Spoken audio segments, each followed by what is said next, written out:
नमस्ते साथियों, कैसे हो? उम्मीद है पढ़ाई आपकी अच्छी चल रही होगी। आज हम बात करेंगे कार्बनिक यौगिकों का नामकरण। इससे भी पहले अपनी एक क्लास हो चुकी है जिसके बारे में मैंने कुछ महत्वपूर्ण बातें बताई थी। आज की क्लास में हम सबसे पहले क्या करेंगे, कार्बनिक यौगिकों के नामकरण की दो तरीके से हम बात करते हैं, तो साधारण नामकरण और एक IUPAC नामकरण। तो दोनों को हम साथ में लेकर चलेंगे और विशेषकर जो अपने एग्जाम में क्वेश्चन पूछे जाते हैं वो हाइड्रोकार्बन के नामकरण पे आते हैं। तो पहले हम कोशिश करेंगे कि जो हाइड्रोकार्बन है उनका नामकरण किस प्रकार से किया जाता है, और उसके बाद हम क्रियात्मक समूह हैं उनकी भी बात करेंगे, जहाँ से सिंपल जो कंपाउंड होते हैं उनके नामकरण का क्वेश्चन आ जाता है। तो सबसे पहले जब हम नामकरण की बात करते हैं तो एल्केन से स्टार्ट करते हैं। एल्केन, फिर एल्किन, फिर एल्काइन। तो टॉपिक है अपना कार्बनिक यौगिकों का नामकरण, नोमेनकल्चर ऑफ ऑर्गेनिक कंपाउंड। और इसमें हम सबसे पहले बात किसकी कर रहे हैं, एल्केन की। किसकी बात करें, एल्केन। अब जो सबसे पहली बात है कि एल्केन के नामकरण की हम जब बात करते हैं तो कार्बन कार्बन में एकल बंध होता है, ये बात आप सभी जानते हो। और एल्केन का जो सामान्य सूत्र होता है वो होता है CnH2n+2 होता है, CnH2n+2 होता है। अब जो नामकरण के कुछ नॉर्मल पॉइंट है वो आपको समझ जाओगे कि सबसे पहले जब कार्बनिक यौगिकों का नामकरण किया जाता है, एल्केन का नामकरण हम करेंगे तो सबसे लंबी कार्बन श्रृंखला का चयन करते हैं। ठीक है, सबसे लंबी कार्बन श्रृंखला का चयन करते हैं। यदि कोई प्रतिस्थापी जुड़ा हुआ है तो काउंटिंग इस प्रकार से करते हैं कि उस प्रतिस्थापी को सबसे कम नंबर मिले, और एक से ज़्यादा प्रतिस्थापी जुड़े हो तो ये रहता है कि उस श्रृंखला का चयन करेंगे जिसमें सभी प्रतिस्थापी आ जाए और काउंटिंग कम से कम नंबर पे स्टार्ट हो। बाकी जो नॉर्मल पॉइंट है वो आप जानते हो, मैं कुछ एग्जांपल लेकर चल रहा हूँ। शुरुआत में जो एल्केन के जो महत्वपूर्ण कंपाउंड उनकी बात करते हैं, फिर थोड़ा सा कंपाउंड को हम आगे बढ़ाएंगे। तो जो सीधी सी बात है कि एल्केन का जब भी नामकरण करते हैं तो ये अपने को बात होनी चाहिए कि एक तो हम लिखते हैं पूर्व लगन, दूसरा हम इसके अंदर लगाएंगे अनुलगन। ये बात क्लियर होनी चाहिए। जो पूर्व लगन का मतलब तो यहाँ पर होगा कि जो कार्बन की श्रृंखला होगी उसका मतलब कार्बन की संख्या, कार्बन की संख्या। पूर्व लगन का मतलब तो होगा कार्बन की संख्या, और अनुलगन का मतलब है कि अगर एल्केन का नामकरण करने हैं तो एल्केन मतलब कार्बन कार्बन में एकल बंध, और इसका अनुलगन क्या होता है, एन होगा। क्या होगा, एन। तो एल्केन का नामकरण करेंगे तो बिल्कुल क्लियर होना चाहिए, पूर्व लगन प्लस अनुलगन। तो पूर्व लगन का मतलब कार्बन की संख्या, जैसे मेथ, एथ, प्रोप, ब्यूट, और अनुलगन का मतलब क्या आएगा, एन। और अगर प्रतिस्थापियों की संख्या ज़्यादा है, प्रतिस्थापी है, तो उनका नाम पूर्व लगन के आगे आ जाएगा। जैसे कार्बन की संख्या की बात हमने अपने पहले वाली क्लास में कर ली थी, फिर मेरे कि यहाँ जो पूर्व लगन हम काम में ले रहे उसके बारे में बता दूँ कि जब कार्बन की संख्या, अगर आप third grade teacher level 2 science math की तैयारी में 4 चांद लगाना चाहते हो तो MK बूस्टर लाए आपके लिए शानदार मौका, जिसमें आपको third grade teacher science math test series दी जाएगी, जिसमें आपको तमाम क्वालिटी और फीचर मिलेंगे। यहाँ पर आप टेस्ट NCERT और RBSC बुक के आधार पर होंगे। आपके टॉपिक वाइज टेस्ट होंगे। यहाँ आपके टोटल 25 टेस्ट होंगे, इसमें से 20 टेस्ट टॉपिक वाइज होंगे, और इन टेस्टों में आपके 30 क्वेश्चन साइंस और मैथ के आएंगे, और ये 3 टेस्ट 1/3 सिलेबस के अनुसार होंगे और 2 टेस्ट फुल सिलेबस के अनुसार होंगे। यहाँ पर आपको एक डेमो टेस्ट भी मिलेगा। आपकी परीक्षा के पैटर्न के आधार पर यहाँ पर टेस्ट तैयार किए गए हैं। टेस्ट सीरीज ज्वाइन करने के लिए MK बूस्टर ऐप डाउनलोड करें। यहाँ पर आपको नाम मात्र फीस में यहाँ पर टेस्ट सीरीज शुरू कर सकते हैं। संख्या 1 होती है तो आप उसको क्या बोलते हो, मैथ। 2 होने पर आप शब्द यूज करते हो एथ। 3 के लिए शब्द हम याद करेंगे प्रोप।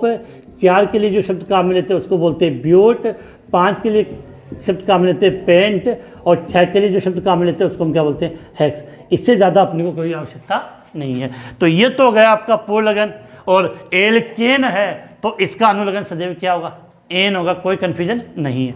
अब देखो यहाँ से हम लेते हैं कि ये सब जानते हो, जैसे नंबर 1 कार्बन CH4, कार्बन की संख्या 1 है तो इसको हम क्या बोलेंगे, मैथ। कार्बन की संख्या कितनी है, 1, और अनुलगन एन, तो नाम क्या हो गया, मेथेन। नाम क्या हो गया, मेथेन। दूसरा कंपाउंड मैंने यहाँ पे लिखा CH3। कितने कार्बन है, 2। 2 कार्बन को हम क्या बोलते हैं, एथ, और इसका अनुलगन एन, एथेन। देखना इस फॉर्मूले के अकॉर्डिंग यहाँ हाइड्रोजन की संख्या आती है। और एल्केन में कार्बन तो हमें पता है हाइड्रोजन कितना आएगा, तो इसका तरीका मैंने एक बताया था कि जितने कार्बन है उसके डबल में 2 ऐड कर दो। 3 कार्बन का मतलब क्या हो जाएगा, CH3 CH2 CH3, इसको मैंने क्या नाम दे दिया, प्रोपेन। अगर 4 कार्बन हो तो CH3 CH2 CH2 CH3, इसका नाम क्या हो जाएगा, ब्यूटेन, ब्यूटेन। यदि 5 कार्बन हो, CH3 CH2 CH2 CH2 CH3, 1 2 3 4 5, तो 5 कार्बन से क्या नाम हो गया, पेंटेन। 5 कार्बन से क्या नाम हो जाएगा, पेंटेन। और कार्बन की संख्या कितनी हो, 6, तो क्या होगा, CH3 CH2 CH2 CH2, 1 2 3 4 5 6, और 6 कार्बन है तो हेक्सेन। क्लियर है? तो ये अपने को पता होना चाहिए, जो लिखा हुआ है सीधा आ जाएगा कि ब्यूटेन का सूत्र है, पेंटेन का सूत्र है, हेक्सेन का, कोई कन्फ्यूजन नहीं होना चाहिए। अब देखो यहाँ पर आपको यहाँ से क्वेश्चन में एक बार देखना कि प्रोपेन का मतलब कुल एक साथ भी कर लो, 3 और 8 आ जाएगा, ब्यूटेन में 4 और 10 हो जाएगा, पेंटेन में 5 और 12 हो जाएगा, हेक्सेन में 6 और 14 हो जाएगा। क्लियर? कोई कन्फ्यूजन नहीं है। तो ये तो था नॉर्मल। अब थोड़ा सा इसमें आगे के लेवल की अगर हम बात करें, तो हमें कैसे याद करना है। अब देखो ये मुख्य श्रृंखला के साथ आपके कुछ प्रतिस्थापी जुड़े हुए हो सकते हैं। प्रतिस्थापी के रूप में एक तो आपको मैंने याद हो तो कल की क्लास में हमने एल्किल जोड़ सीखा था, एथिल मेथिल प्रोपिल ब्यूटिल, वो हो सकते हैं, या फिर उनको भी हम प्रतिस्थापी के रूप में मानते हैं। जैसे इसको क्या बोलते हैं, फ्लोरो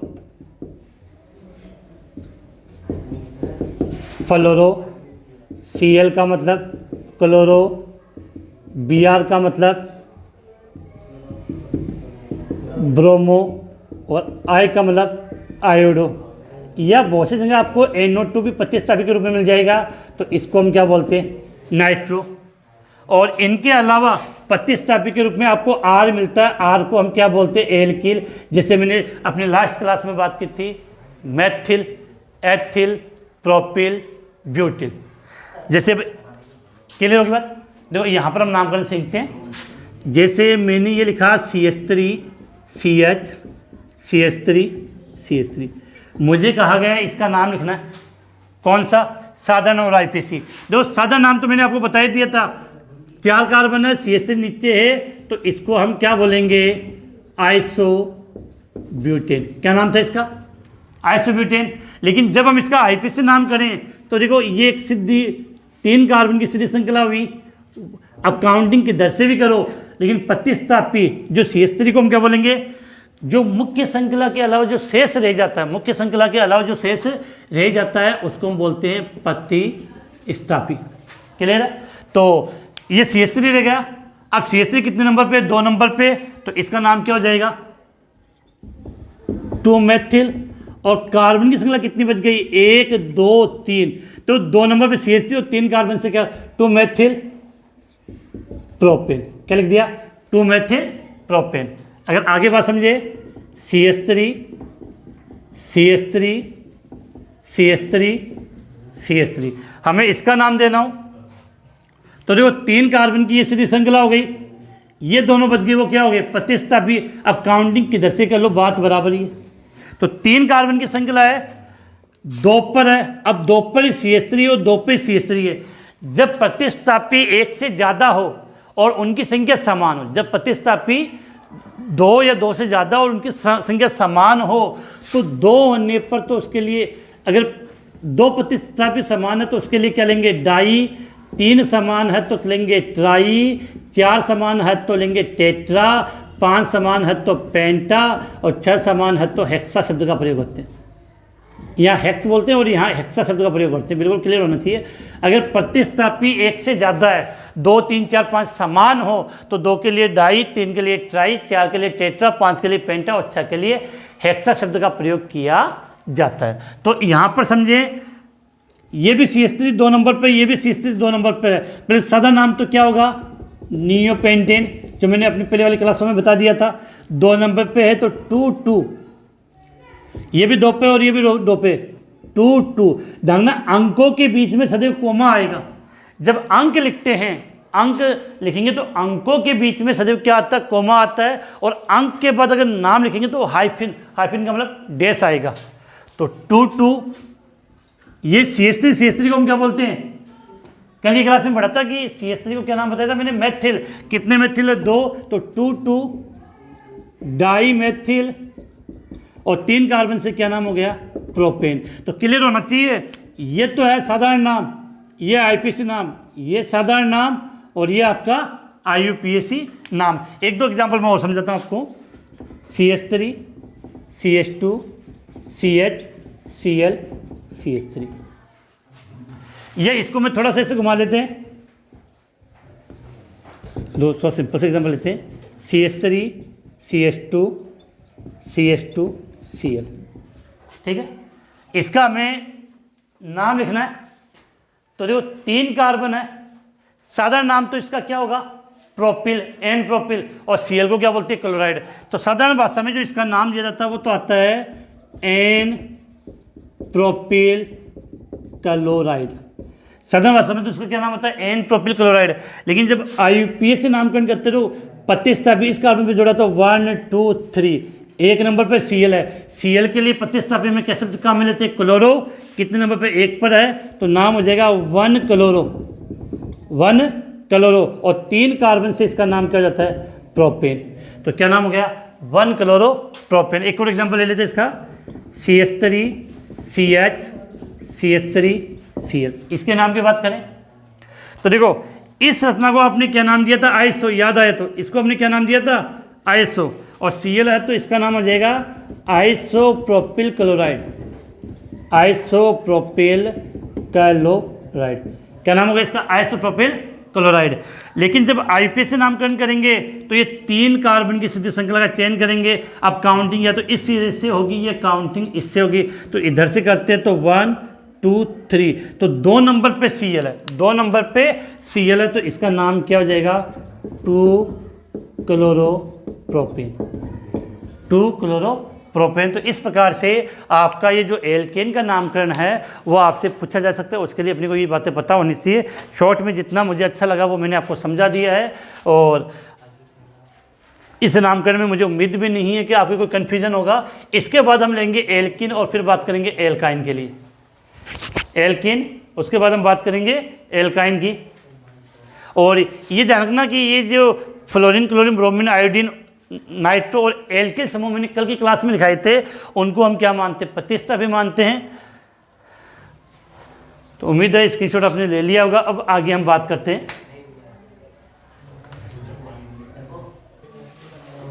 इसके बाद देखो ये तो हुआ एल्केन का नॉर्मल जो अपनी NCERT बुक में दे रखा है उसके अकॉर्डिंग उतना जितना था मैंने आपको करवा दिया है। अब इसके बाद अपने को बात करते हैं एल्किन और एल्काइन की। क्वेश्चन ज़्यादातर अगर कंफ्यूज करवाना हो या गलती करवाना हो आपसे तो क्वेश्चन यहीं से पुटअप कर लिया जाता है आपका। तो हम बात करें एल्किन और एल्काइन का। तो देखो पहले बात करते हैं एल्किन की।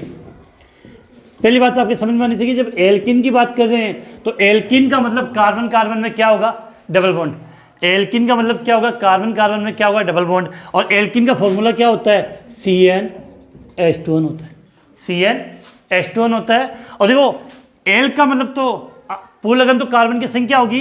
एल्किन का जब नामकरण करते हैं तो अनुलग्न के रूप में हम किस शब्द का प्रयोग करते हैं, इन शब्द का प्रयोग करते हैं। किसका प्रयोग करते हैं, इन शब्द का प्रयोग करते हैं। जैसे सिंपल सा हम यहाँ स्टार्ट करते हैं, जैसे सबसे पहले मैंने लिखा CH2 डबल बॉन्ड CH2, सबसे सरलतम एल्किन, ये सबसे पहला एल्किन ये होगा, 2 कार्बन। देखो एल्किन का मतलब यहाँ होगा कि कार्बन कार्बन की चाहे कितनी भी लंबी श्रृंखला हो, एक डबल बॉन्ड कन्फर्म होगा, कम से कम एक से ज़्यादा भी हो सकता है। तो कार्बन कार्बन में डबल बॉन्ड, तो 2 कार्बन के लिए आप किस शब्द का प्रयोग करते हो, एथ। अब देखो 2 कार्बन के लिए हम किसका प्रयोग करेंगे, एथ का। और डबल बॉन्ड है तो अनुलग्न के रूप में क्या जोड़ेंगे, इन। तो नाम क्या हो गया, ethyne. CH2 double bond CH2 नाम क्या हो गया, एथिन। IUPAC में एथिन बोलते हैं, लेकिन साधारण भाषा में इसके लिए हम जो शब्द का प्रयोग करते हैं वो मैं लिख देता हूँ, एथिलीन कहा जाता है। ये आपको याद रखना है, क्वेश्चन आ जाएगी एथिलीन का फॉर्मूला। तो CH2 डबल बॉन्ड CH2। अब देखो आगे बात करें, CH3 CH double bond CH2। कितने कार्बन है? 3 कार्बन है। तो 3 कार्बन को हम क्या कहते हैं? प्रोप। और डबल बॉन्ड है तो क्या लगाएंगे? इन। तो नाम क्या हो गया? प्रोपीन। कोई कन्फ्यूजन नहीं होना, प्रोपीन। लेकिन जैसे ही 3 कार्बन से ज़्यादा चौथा कार्बन आएगा तो हमें डबल बॉन्ड की स्थिति भी बतानी पड़ेगी। डबल बॉन्ड की पोजीशन, डबल बॉन्ड कितने नंबर पर, द्विबंध कितने नंबर पर है, ये बात अपने को बतानी पड़ेगी। तो देखो यहाँ से हम समझने की कोशिश करते हैं कि CH3 CH2 CH double bond CH2। अब देखो 4 कार्बन है, काउंटिंग सदैव उधर से होगी जिधर से द्विबंध को कम से कम नंबर मिले। तो 1 2 3 4। डबल बॉन्ड कितने नंबर पर? 1 पर। अब वो तरीका क्या है इसका लिखने का? 2 तरीके से हम इसका नाम ले सकते हैं। देखो एक तो क्या है, कितने कार्बन है? 4 कार्बन। 4 कार्बन का को क्या बोलते हैं? ब्यूट। डबल बॉन्ड कितने नंबर पर स्टार्ट है? 1 से स्टार्ट है तो 1। और डबल बॉन्ड के लिए क्या कहते हैं? इन। तो इसका नाम हो गया ब्यूट 1 इन। मैंने क्या कहा? अंक आएगा तो उसके जब शब्द लिखते हैं तो क्या लगाते हैं? डैश। तो इसका नाम हो गया ब्यूट 1 इन। अब चाहो तो आप इसको ऐसे भी लिख सकते हो। देखो ब्यूट में इन जोड़ोगे तो नाम क्या हो जाएगा? ब्यूटीन। और डबल बॉन्ड कितने नंबर पर? 1 पर। तो इसको आगे रिप्रेजेंट कर दें 1 ब्यूटीन। दोनों सही है, जैसा आप लिख आना चाहिए वैसे लिख सकते हैं। ब्यूट 1 इन या 1 ब्यूटीन आप लिख सकते हो। देखो आगे बात करें, CH3 CH double bond CH double bond CH3 CH3 CH double bond CH3। अब देखो कार्बन उतने 4 है, लेकिन काउंटिंग आप चाहो जिधर से कर लो, काउंटिंग आप किधर से कर लो। जैसे काउंटिंग, एक मिनट, अगर काउंटिंग हम इधर से करते हैं 1 2 3 4, डबल बॉन्ड कितने नंबर पे आया? 2 पे आया। डबल बॉन्ड कितने नंबर पे? 2 पे है। तो जो तरीका क्या होगा? 4 कार्बन है तो ब्यूट डबल बॉन्ड 2 पे है और क्या लगा दिया? इन। तो ब्यूट 2 इन, या इसको हम बोलते हैं 2 ब्यूटिन। ब्यूट 2 इन, या इसको क्या कहेंगे? 2 ब्यूटिन कहेंगे। कंसेप्ट क्लियर हो गया होगा। अब देखो 5 कार्बन पे आते हैं। CH3 CH2 CH2 CH double bond CH2। तो कार्बन कितना है? 1 2 3 4 5। काउंटिंग करोगे तो इसको इधर से लेंगे तो 1 2 3 4 5। तो कितने नंबर कार्बन कितने? 5। तो 5 कार्बन का पेंट डबल बॉन्ड 1 पर और इन। तो पेंट 1 इन, या इसको 1 पेंटिन कह सकते हो, 1 पेंटिन कह सकते हो। अब देखो इसी को मैं थोड़ा सा घुमा के लिख रहा हूँ। CH3 CH double bond CH CH2 CH3। अब देखो इसका नामकरण करें तो काउंटिंग क्या करोगे? 1 2 3 4 5। डबल बॉन्ड कितने नंबर पे आया? 3 पे। तो आप क्या करोगे? 3 पेंटिन। मैंने कहा काउंटिंग उधर से की जाती है जिधर से कम नंबर आए। इसका मतलब अगर इस काउंटिंग को मैं इधर से करूँ 1 2, तो डबल बॉन्ड कितने नंबर पे आ रहा है? 2 नंबर पे आ रहा है। तो याद रखना है कि जो डबल बॉन्ड या ट्रिपल बॉन्ड की जब हम बात करेंगे तो काउंटिंग सदैव उधर से की जाती है जिधर से डबल बॉन्ड, ट्रिपल बॉन्ड या क्रियात्मक समूह को कम से कम नंबर मिले। इधर से मैंने काउंटिंग की तो कितने नंबर पे आया?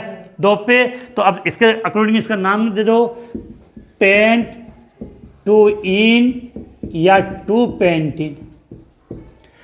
अब जरूरी नहीं है कि डबल बॉन्ड 1 हो, डबल बॉन्ड 1 से ज़्यादा भी हो सकता है।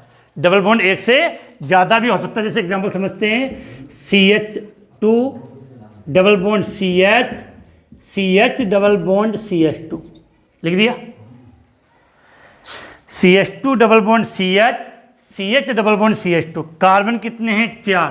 तो 4 कार्बन को हम क्या कहते हैं? ब्यूट। अब समझना 4 कार्बन को क्या कहते हैं? ब्यूट। काउंटिंग देखो किधर से कर लो बराबर सेम है, कोई अंतर नहीं है। इधर से काउंटिंग करेंगे तो 1, इधर से 2, इधर से 3, इधर से 4। तो एक डबल बॉन्ड कितने नंबर पे आ गया? 2 पे। और अगला वाला डबल बॉन्ड 3 नंबर पे। समझना, एक डबल बॉन्ड 1 पर आ रहा है, उससे अगला वाला कितने पे आ रहा है? 3 पे आ रहा है। तो एक डबल बॉन्ड कितने पर है? 1 नंबर पे। दूसरा डबल बॉन्ड कितने नंबर पे? 3 पे। तो 1 3। डबल बॉन्ड कितने? 2। तो क्या लगाएंगे? डाई, तो ब्यूट 1,3 डाई, और डबल बॉन्ड के लिए क्या लेते हैं इन, तो क्या हो जाएगा ब्यूट 1,3 डाई इन, तो ई से ई मिल जाएगा, तो इसको आप चाहो तो क्या लिख सकते हो डाइन, क्या लिख सकते ब्यूट 1,3 डाइन। अब जो इसको भी एक साथ लिखेंगे तो क्या नाम हो जाएगा 1,3 ब्यूटा डाइन, 1,3 ब्यूटा डाइन। तो उम्मीद है जो हमने एग्जाम्पल लिए हैं वो आपको समझ में आ गए होंगे। इसी के बाद यहाँ जैसे मैंने एल्किन का लिखा है उसी प्रकार से हम बात कर लेते किसकी, एल्काइन की। एल्काइन, तो एल्काइन का फॉर्मूला क्या होगा, CnH2n-2 होता है, और एल्काइन के लिए जो अनुलग्न का प्रयोग किया जाता है दो नाम में क्या आ रहा है, आइन, क्या आ रहा है आइन, तो बिल्कुल क्लियर होना चाहिए। एल्काइन के लिए हम किस अनुलग्न का प्रयोग करेंगे, आइन का, आइन, क्लियर है बात। अब देखो सिंपल से एग्जांपल स्टार्ट करते हैं। CH ट्रिपल बॉन्ड CH, इसका दो कार्बन है तो क्या नाम हो गया एथ, 2 कार्बन है तो एथ, और अनुलग्न क्या होगा आइन, तो नाम क्या हो जाएगा एथाइन। लेकिन इसको नॉर्मली भाषा में हम एसिटिलीन कहते हैं, साधारण भाषा में इसको क्या बोलते हैं एसिटिलीन, बिल्कुल क्लियर है। CH triple bond CH ethyne या एसिटिलीन। आगे बात करें CH3 CH CH3 C triple bond CH। ध्यान रखना जब आप डबल बॉन्ड या ट्रिपल बॉन्ड लगाते हो तो वैलेंसी कंप्लीट होनी चाहिए। तो क्या लिखा मैंने CH3 C triple bond CH, कितने कार्बन है 3, तो 3 कार्बन का मतलब प्रोप, और अनुलग्न जोड़ दो आइन, तो नाम क्या हो गया प्रोपाइन। 3 कार्बन तक काउंटिंग की आवश्यकता आपको यहाँ नहीं पड़ेगी। जैसे चौथा कार्बन लोगे और वहाँ अगर आपने त्रिबन लगाओगे तो काउंटिंग आपको बतानी पड़ेगी। जैसा बात करते हैं यहाँ पे CH3 CH2 C triple bond CH, एक तो ये लिख दिया, दूसरा CH3 C triple bond C, और यहाँ CH3 दोनों के। अब देखो यहाँ से बात करते हैं तो इसमें जो काउंटिंग है आपकी, किसकी बात करें हम, काउंटिंग की बात करें तो यहाँ काउंट डबल बॉन्ड कितने नंबर, ट्रिपल बॉन्ड 1 नंबर से 1 2 3 4, एक पर ही है। 4 कार्बन को आप क्या बोलते हो ब्यूट, डबल बॉन्ड 1 पर है तो 1, सॉरी डबल बॉन्ड नहीं ट्रिपल बॉन्ड या त्रिबंध 1 नंबर पर है तो 1, और ट्रिपल बॉन्ड के लिए क्या लेते हो आयन, तो नाम हो गया 1,3 ब्यूट 1 आयन, ब्यूट 1 आयन। एक साथ लिखना चाहोगे तो क्या लिख सकते हो ब्यूट 1 ब्यूटाइन, 1 ब्यूटाइन। अब इसका नाम क्या हो जाएगा, दोनों IPC है बेटा 1 2 3 4, तो इसका अगर डायरेक्ट नाम देना चाहेंगे तो नाम क्या हो जाएगा 2 ब्यूटाइन। क्या नाम लिख दिया हमने 2 ब्यूटाइन। तो उम्मीद है ये चीज़ आपको समझ में आ गई होगी। अब देखो यहाँ पर मुझे 2 एग्जाम्पल और अच्छे समझ में आ गए, दोनों के लिए बता दूँ। इसी के लिए ये डबल बॉन्ड के लिए भी लेंगे, ट्रिपल बॉन्ड के लिए भी लेंगे। सपोज करो मैंने 3 कार्बन की श्रृंखला ली है, CH3 CH double bond CH2, तो यहाँ से मैंने एक H हटाया और एक Cl जोड़ दिया। अब देखो ये प्रतिस्थापी है और ये द्विबंध है। सबसे ज़्यादा कन्फ्यूजन होगा सर काउंटिंग कहाँ से करें। पहली बात सुन लेना, प्रतिस्थापित से पहले काउंटिंग की प्रायिकता क्रियात्मक समूह को दी जाती है, और क्रियात्मक समूह के सबसे लास्ट में आता है एल्किन और एल्काइन, डबल बॉन्ड या ट्रिपल बॉन्ड। अगर डबल बॉन्ड या ट्रिपल बॉन्ड हो तो काउंटिंग सदैव डबल बॉन्ड और ट्रिपल बॉन्ड की तरफ से होगी, चाहे प्रतिस्थापी को कोई भी नंबर मिले। तो इस कंडीशन में इस कंपाउंड की जब आप काउंटिंग करोगे तो काउंटिंग इधर से होगी 1 2 3। ये एग्जाम्पल है अपनी NCERT बुक में दे रखा है 1 2 3। तो Cl कितने नंबर पर हो गया, 3 नंबर पे। Cl कितने नंबर पे हुआ, 3 पे, तो इसका नाम क्या हो जाएगा 3 क्लोरो। Cl कितने पे, 3 पे, तो 3 क्लोरो, और 3 कार्बन है तो 3 कार्बन से प्रोप 1 इन, तो नाम क्या हो गया 3 क्लोरो प्रोप 1 इन। अब साथ में लिखना चाहो तो ऐसे लिख सकते हो, या ये भी लिखा हुआ आपको मिल सकता है 3 chloro 1 prop, 3 chloro 1 propyne. Same की सेम कंडीशन या उसका एग्जांपल आप यहाँ पर ले सकते हो। जैसे 4 कार्बन के लिए इसी का ले लेते, यहाँ से एक एच आया CH2Cl, C triple bond C, CH3।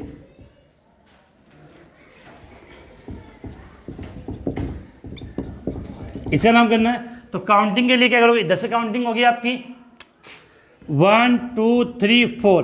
तो Cl कितने नंबर पे हुआ, 4 पे, तो 4 क्लोरो। बाकी कंडीशन सेम है, तो 4 क्लोरो 1 ब्यूटाइल, 4 क्लोरो 1 ब्यूटाइल। अब एक बात तो समझाऊं, अगर डबल बॉन्ड और ट्रिपल बॉन्ड दोनों साथ में हो तब कैसे करेंगे। काफ़ी अच्छा एग्जांपल है ये एग्जांपल, और ये क्वेश्चन काफ़ी अच्छा है।